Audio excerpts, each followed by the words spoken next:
Hey, what it is, it's the ManFUzed Podcast. Ben H. riding next to me, as always. What up? I am Kay Lee, your host, audio producer, and voice artist. So we are I'm still reeling and feeling just energetic from our previous episode that we dropped with keynote speaker, author, Tommy Breedlove. Yeah. He was definitely a get, Yeah. and I have to probably give props to Bert Weiss for strong-arming him into Absolutely. our presence. Begging. Yeah, please get on these guys' Who podcast. knows what he had to do to get him here. Whatever you had to do, Bert, thank you. Yeah, thank you. Thank you for burning down your connections and stuff. But no, in all sincerity, it was Tommy was awesome. He was. You know, he's a great friend of a previous interview with another keynote speaker that we did, Chris Tuff, which was an amazing get also. You know, it's I saw some common themes, so you know, and I believe there are commonalities that you see with a lot of authors and keynote speakers that are, I guess, would you classify in the motivational speaking space, self-education, self-help, Right. Make yourself a better machine to where you can live more. Self-actualizing. Yeah, and it's just the simple fact that, you know, we're all going on paths of people that came before us. Napoleon Hill, I mean, you name a crazy amount of authors who were in this genre, who have written books that are just celebrated and still used 50, 100 years, you know, to this day. Yeah, and so much of it is counter to what we are taught in school and to what we're taught in society, because what you see, there's a common theme or a common thread that goes through all these things. And even if you want to talk about the Bible, you know, all the literature, all the great people, Tony Robbins, everybody even talks about it.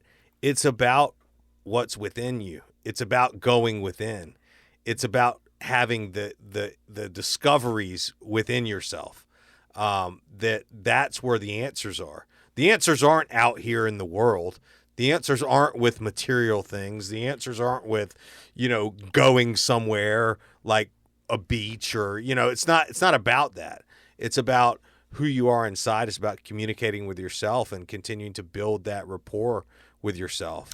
And I think, you know, and one of those things, because every one of us, even Tommy Breedlove, he was very transparent about it, that he gets off course. He wakes up in a bad mood sometimes, just like anybody else does. Of course. And he might start reacting to things in a way that, you know, his staff and his group around him keep him in line. Like, is it that serious, right? Or whatever it needs to be checked. Yes. And, you know, it's like checking your ego at the door or checking your, you know, I'm not saying like, you know, he was implying these things, but it's just like no one's too big to have technology fail them. Right. Or to have, you know, just wake up and just be like, I can't do this today. To have doubt. Or doubt, you know, to have these doubts. I mean, I think that's something, again, you know, we look at people from the outside and it's easy to think that, oh, they don't have the same struggles that I do, or they're not up against the same,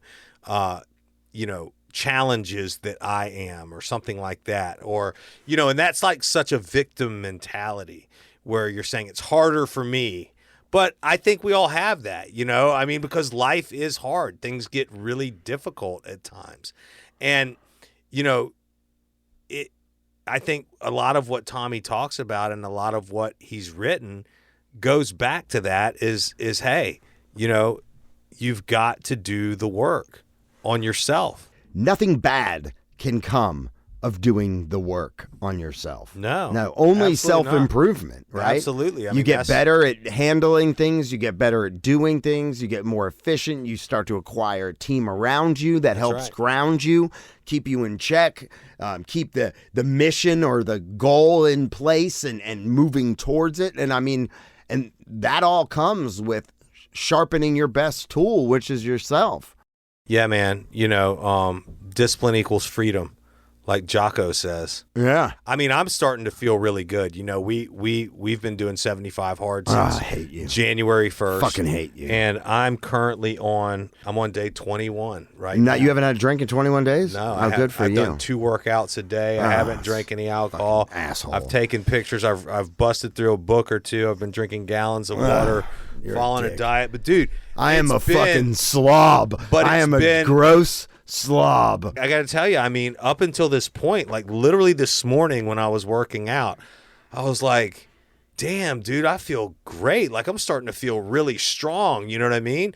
But it has been so difficult. This one has been, I mean, we've had the Arctic blast. Yeah. Here in Georgia. I mean, it's been 4 degrees outside. With a wind, it feels like negative. I've been doing P90X at -5. Oh, Jesus. You know, at 5 in the morning. Oh my like God. Slipping on ice and shit. And it's been like dislodging a fucking, a tire out of the mud or something. I mean, it's just like, it's been so hard to get back in the swing of it.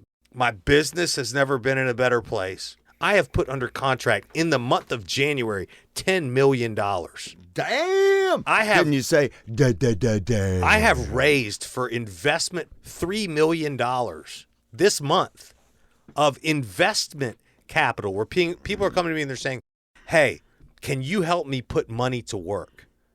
And I say, of course I can help you put money to work. And they say, can you show me some examples of how you've helped other people put money to work? And I say, well, look at this example, this example, this example. And dude, I've secured $3 million this month. They're going to spend it. It's going to be their property. They're not sending me the money, right? But it's amazing that when you start doing these things, when you start going in to your own shit, when you start challenging yourself to do hard things, all of a sudden, you get better. You get more focused. You give yourself more focus, you get more focus. You ask for bigger opportunities, they come to you. Everything becomes more clairvoyant when you're doing hard things. You're right. No, you're absolutely right. And as you're sitting there telling me about your strategic strength in forcing yourself to get back into the 75 hard, I hate you. I hate you. I know. Because I haven't mentally even tried, I guess, and said, okay, you're going to do this, because at my current place at the moment, I don't even see where I would do it. Yeah. But I am there on the worst, like working out, fitness, like rut I have ever been in. Like right. I think I've done 2 workouts since the first of the year. Like, maybe 3.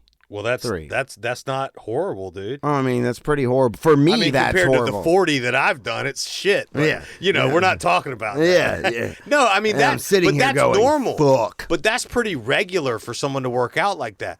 But, dude, you've got to challenge yourself physically somehow. And, I know I'm preaching to the choir here because, look, I'm a guy who doesn't like to work out hard. You love to work out hard. I do. I mean, so for me, it's even harder because I don't want to fucking do it. Yeah, you actually want to do it. Well, I mean, but you just can't find the time. I mean, which is understandable. You wake up at 3 a.m, but I'm just saying, the time is there. It's there, dude. Yeah, you just got to carve it out. It's not even about waking up early. It's, hey. You're going to sacrifice, because a lot of times, at the rate I've been, dealing with these businesses and I've been working on, I'm like, I feel like there's going to have to be a balance. And I asked Tommy about that. I said, because I'm in the spring of my business, which, we talked about on the last episode.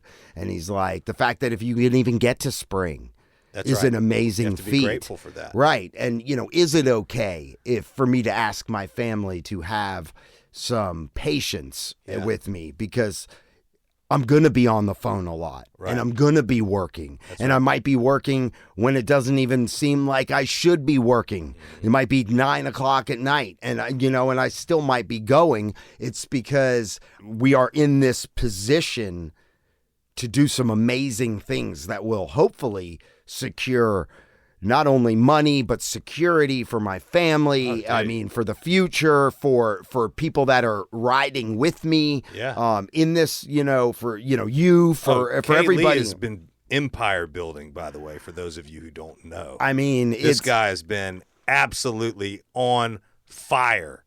I mean, for the past, I would give you, I mean, you're typically on fire anyway, but I would say you've really been like on fire for 6 months. Yeah, I mean, you've been absolutely, since like July, you've just been freaking tearing ass. I mean, and of recent, things are really starting to come back. All this energy that you've put out is really starting to respond. The universe is responding. I tell people all the time, the marketplace will respond to your activity. It's true. It will respond to your activity.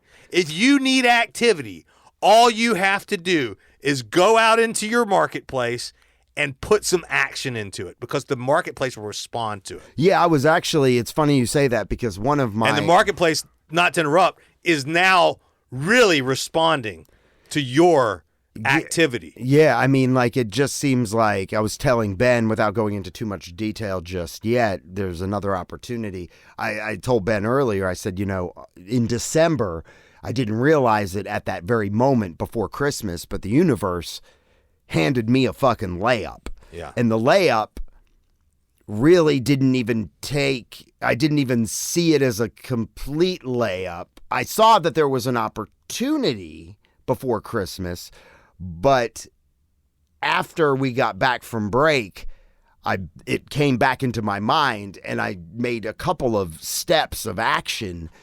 And it seemed like the universe just connected some serious dots. And I was telling that story to Ben earlier, but to one of my consultants, I guess you'd say. She's one of my mentors. She's integral with keeping me educated and guiding me in certain areas. I was telling her about this opportunity, and she goes, and I go, I guess it's just, the universe. She goes, no, it's not the universe. She goes, it's you. She was like, everything you've been doing up until this point has created your ability to connect those dots. And while it seems like it's an absolute coincidence, she's like, it's not. CJ used to say that success is where preparation and luck intersect. Correct. Oh, that's what more I was looking for. I think that's what you were looking for. The old wise Buddha CJ Stam. CJ. I love CJ. Who knows how much money that guy's worth? I mean, he's doing probably all right. Like $100 million. He's doing all right. Yeah. He's another great friend, mentor. He's a wise little Buddha. And he's not very little. He's like a tall glass of water. All leg, no dick. I don't know about that. I don't either. Hope he never hears this episode. He probably won't. Would you call me a dickless, long-legged fucking... No, we were trying to talk very fond of you. Yeah. Is that fond? Yeah, no, the truth is he's a paper towel roll. He's like, no, you refer to me as cheese wheel. Yeah, cheese or wheel. thermos. Also, the ability to even recognize and go after the opportunity. Going through that, seeing that, I said to myself, when I heard about this opportunity, I said, there is a need. And this is what I said internally, that needs to be filled. And then Christmas came, and I brought it up again, and it came back into my mind. And one of my mentors and one of my business partners said, go find this. And I go, oh, that's all? Right. And that night, I actually found it, and it actually worked. Yeah. And I'm like, that just tells you, and I'm in no way am I bragging. I'm in the very beginning stages of a lot of different things. It's moving forward.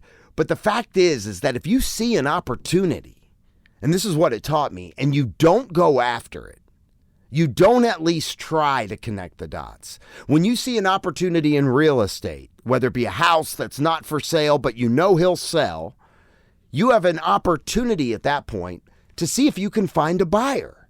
If it's a piece of land. But guess what? If you don't try to connect the dots, to put the buyer and the seller together, you make nothing. That's right. You will never, and somebody else is going to come along and take advantage of that opportunity. And they always do. Yeah, because why would it not? Why would they not? But the simple fact is if you see something, it really was a reminder to even me, because there's other opportunities I probably see where I go, yeah, I'll never be able to pull that off, right? Because it's just going to take too much time. We only have time in the day. You're wrong, because you might be able to pull a version of that off to where it doesn't take all your time, but you're involved. Yes. And that's where action, it's just one of those things. It's like, for me, at this particular case, it was just about asking another question to somebody else that produced the dot I was going to connect to. Right. And it did. And so I guess I'm telling you that to anybody listening to this is, if you see something, whether you think you can do it or not, try to make the connection, try to take advantage of that opportunity. And you know what? 99% of the time, I would say I've gone after an opportunity and it didn't work. And it wasn't as easy. It wasn't like this particular last thing I'm talking about, which was very easy so far. There have been other times where I've even gone down a rabbit hole trying to put something together and it doesn't work. You ain't going to get anything if you don't try. Well, and a lot of times you see opportunities, you see things, or you think about things, and you talk yourself out of doing it. Talk yourself out of taking action on something, because you assume the answer is going to be no, or you assume that you're not going to be able to do it anyway. And that can be summed up as simply as just saying it's a fear of failure.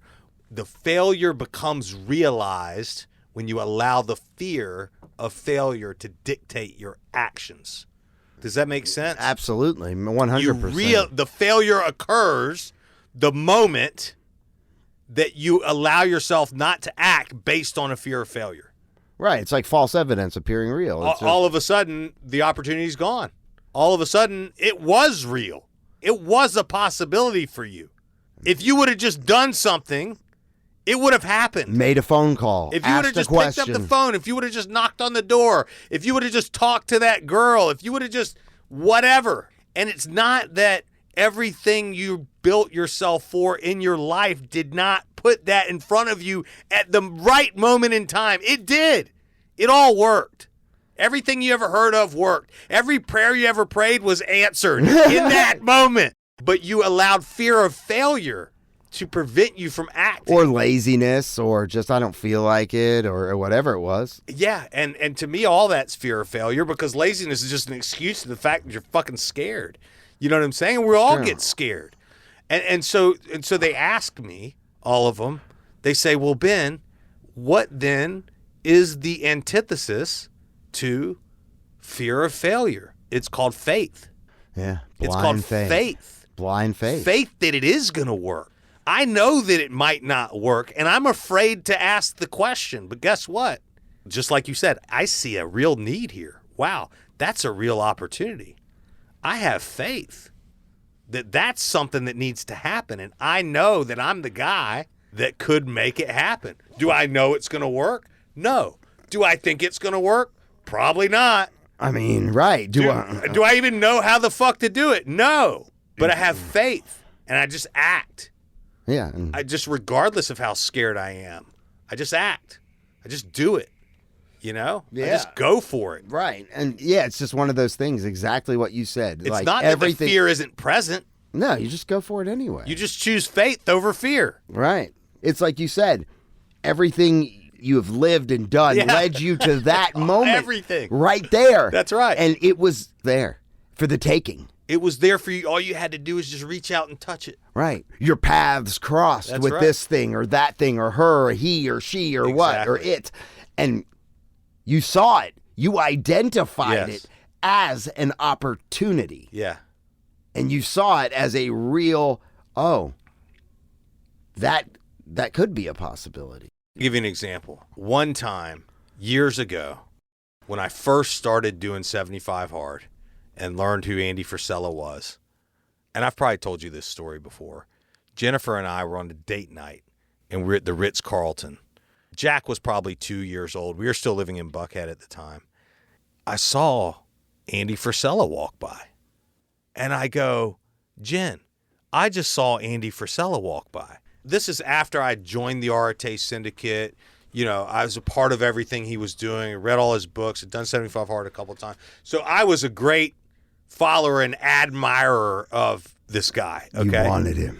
Well, I was just like, holy shit, there goes my hero. You know what I'm saying? Here goes his hero. Like the song, there goes my hero. Watch him as he goes.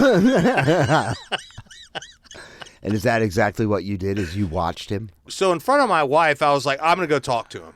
And so I walk into the room, and then I look, and I see, and dude, it's Andy Frisella, and he's got an entourage with him. His brother's there. His dad's there. A very intimidating bunch. Dude, he's got, yeah, and I mean, they've got like the main couches in the St. Regis locked down. And so I know he's immersed in conversation with his people. Hey, Mr. And if you don't Frisella, know this guy, right. he's an intense guy. Right. Okay. And I was terrified, dude. I was absolutely fucking terrified. I don't think I've ever heard this story. Well, here it is. So I was terrified, and you know, if you know the layout of the St. Regis, I was standing over by the bar, and they had the main couch, which is kind of like over in the middle section. So I was kind of standing by the bar, and I was going, damn. And these are the thoughts that were going through my mind. I was like, gosh, I am terrified to go over there, and it would be so easy for me to just go sit back at my seat with my wife and continue my night and stare at him like you want, like a puppy dog that wants to be over there, and just relinquish myself to the fact that he was busy. I didn't want to bother him. You know, I mean, all of these are good reasons. Oh yeah, not to take action. Absolutely. He doesn't know me really, anyways. And right. He probably doesn't want to be approached by myself. Strangers. He's trying to relax. It's the weekend. I have all these ideas which are rooted in fear of why I'm not going to go over there and do what I really want to do, which is just go shake his hand and say hello. You know what I'm saying? I was like, what am I going to say? I love lamp. Yeah. I was like, what am I going to say to this guy? You know what I mean? Because like, it's not just like if he's sitting at the bar having a drink, that's one thing. Hey, Andy, right? Oh, Yeah. what's up, man? Hey, I just wanted to come over and say hello. But you're going to go interrupt a conversation. Bro, I'm going to go into the lion's den, okay? I mean, it is intense over there. Right. I was sitting there going, gosh, I don't even know what to say. I'm just sitting here trying to muster up the balls to go over there and just say hello. This is pathetic. And I was like, that's it. I'm going. That's what I'm going to tell him. So I went over there, dude. And I mean, my stomach's in my freaking throat. Every step that I take, it just gets stronger. Turn around. Go away. What are you doing? What are you doing? You know? Go back. This is not going to work out good. And you have to realize, too, that these are big moments, too, for a person. Because, dude, one of the worst things that you can do is meet your heroes. Sometimes. Oh, yeah. Sometimes it's not a good... Yeah, sometimes it doesn't go well. Yeah, because they're, again, heroes have bad days too. They're just people. Right. You know? And sometimes your heroes might be in the spotlight a little bit more, and you know how old that shit would get. Oh, bad. So every step I get closer, it just gets more and more like a magnet, like I'm the opposite side of the magnet, like I'm being pulled in the other direction. Right. I crossed a certain threshold where I couldn't turn back. Right. Everybody was now looking at me. Everybody kind of stopped talking. They saw your approach. And everybody stopped talking at the same time and looked up at me. And his brother, whose name is Sal, is a really cool guy. I got to know him since then. He goes, "What's up, bro?" Which is a warm welcome. Yeah, which was a warm welcome. And I was like, dude, I got to be completely honest. I've been sitting over there for 5 minutes trying to muster up the balls to come over here and just say what's up to you guys, man. How are y'all doing tonight, you know? Right. And they were like, ha ha, everybody laughed, you know what I mean? And it was cool. And Andy got up and gave me daps, and everybody gave me a hug and came over like, sit down, dude. And like, they grabbed me a chair and They left your wife at the bar by I herself. left my wife over there, you know what I mean? And like, and you know, I hung out. It turns out he owns a racing team. I don't know if anybody knows. First Form has a race car team. Oh, wow. Okay, and they were in Atlanta doing the race on whatever circuit they were on, and they had lost, and they were all just ribbing the fucking race car driver. The race car driver's sitting right there. They're just like, I guess we're going to have to get a new race car driver, you know what I mean? And they were just wearing his ass out, you know what I'm saying? Right. Yeah, and so... Imagine what of a bad day he was having. Oh, yeah, dude. And so anyway, I got to sit with them for like 15 or 20 minutes until it kind of got like... You felt like you didn't want to overstay your Well, head. also I had gin, you know, and I didn't want to overstay. Hey, my old ball and chain is back at the bar. Yeah, and so I kind of excused myself and dapped everybody up and just told Andy how much I appreciated everything he did. And so I went back to the table, and obviously I'm just elated. Oh, yeah. I mean, I just hung out with the whole fucking You got crew, the dopamine hit. Yeah, You're just dude. fucking rushed. Yeah, so I'm just elated, you know. So I'm sitting back with Jen, and then Sal comes over and comes and finds me and Jen, Andy's brother. And he comes over and he sits with us, dude, for like 15, 20 minutes and drinks champagne with us and talks, tells us about his family, and we talk about everything. We talk about business. We talk about I've this, never we heard talk this about story. that. And then keeping Ben in his stories. And then Sal checks out, right? And then Andy's dad, Jim, comes over and sits with us for like another 20 minutes, right? You're having the best night of your life. So now we're hanging out with the dad, you know what I'm saying? And then Andy didn't come sit with us, but on his way walking out, we were in the other room. He kind of turned and he looked around the room for us, and he found us, and he was like, have a good night, guys. I'm heading off. Have a good night. Great to meet you. And walked off. What a great night. And I was just like... See? That's what happens and when that's just a small example of what we're talking about here. Right, exactly. That's just a moment in time. I mean, that whole thing, that story probably lasted 2 hours, right? But we do this every single fucking day. Right, where you have opportunities. Somehow, I just was there at the same time as him. But the world, there was a reason. I mean, you know, and one part of it's luck, and to force yourself to recognize the opportunity. That's right. Because you saw one of your heroes, I guess you'd say, and you go, holy shit. Well, people say mentor and stuff to kind of right, mentor. No, the guy's one of my heroes. Right, Absolutely. Right. But you saw him, you were put into this particular place where your paths could absolutely cross. Right. Could you let it go unnoticed? That would have been the easiest thing to do. Of course. But but at the same time, what's the worst he could say? Hey, man, you know, I mean, he could be rude. Yeah. Or he could be welcoming. Or That's it could be very fleeted. It could be, hey, what's up? Shake your hand. Hey, man, thanks. And then that's it. Yeah. You know, but it wasn't. You hit it off in such a way that the brother came, the dad came, and, you know, you realized the opportunity and you seized it because you put the action behind it. And that's what we're talking about. Exactly. We're all given opportunities every day. All day, every day. All day, every day. Every fucking second. Some dude. you recognize and some you don't. And that's fine if you don't recognize it because we're in our heads. We're thinking some things you might...